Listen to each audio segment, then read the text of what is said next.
All right, let's take a look at this Monday here and see how we came out of the weekend and then transitioned into Monday and the price action that happened. So we came through Sunday night and came into Monday morning, and you can see the levels that we made a high right here at the early morning, but we did have this high back here in the early morning. So we had this low in the evening and this high here in the morning. And right as the market started to shift over to the new session for the day in the early Monday morning, or actually trading day Monday morning, you can see that we actually broke this original high. Then we broke down instantly, pretty quick, and back tested it right there. And then we can see the breakdown for that area. What we had liked to see is where these trend lines are drawn on here. We would like to see it maintain this trend and breaking back through this level. So once we can see this pattern, and we talk about using the indicators, we can look at the stochages, and the stochages are also, they topped out here.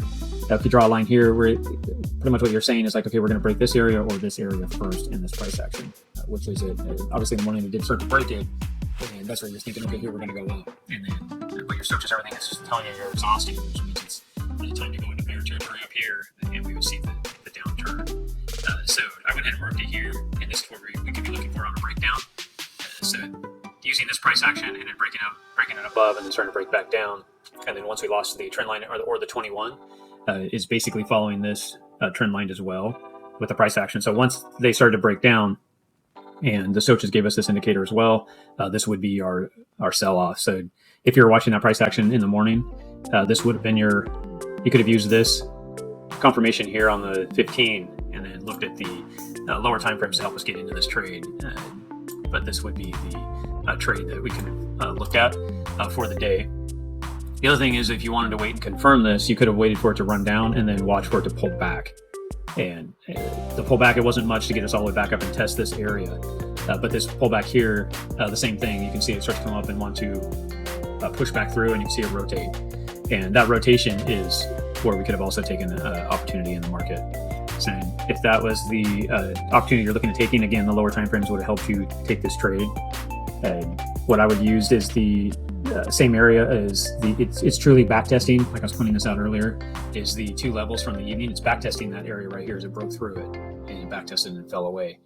So that just showed you that we built that same support, kind of like we're talking about up here in this little move. This is the same thing that's happening right here. We're already in this trend, so this is continuation of the trend. So this could have also been opportunity for you to take this trade. I'm just showing you I'm taking the candle body, so that way if you don't have to worry about taking the wicks, you can take confirmation afterwards. So you could look at getting into this trade like this, and then put your stop above the wick, or I'm really using this area level of support myself, and then go ahead and put that trade on as well. So that is the recap of Monday. I've taken the opportunity. Again, obviously when you're asking, hey, when do I get out of this trade? You can get out of like a 3-to-1 is a good strategy. You can also look at it as taking the 5-minute and use the 21 as it pulls back up, like you can see here on the 15-minute. This is a good point to exit if you're looking at the 5. The other thing is you can use past movement and take the directions going. And so we can take this area to this area. And so all I'm going to do is just draw a line from up here down to here, and then I'm going to take that line and go to breakout. And you can see right here is the run. So that was a target that you could have set. And then on this pullback here, you're going to do the same thing. So we take this to the bottom, and I'm using the bodies of the candles. And then this would give you this breakdown as you broke down here. Obviously this is saying a lower target here, and it didn't get there, pulled back. Typically when you see this pullback, this may go ahead and break on down and get down in this area. We'd have to watch to see how the night went through to see if we get down here. But it looks like we can do a continuation down. This is just helping another strategy on marking targets. So that is the recap. Hope that take this information and go ahead and look at the chart yourself. Back test this. You'll find that there is quite a bit of trade opportunity, and what we'd like to point out is just using the free tools that are available inside TradingView to be able to take this opportunity and take advantage of it. So thank you guys.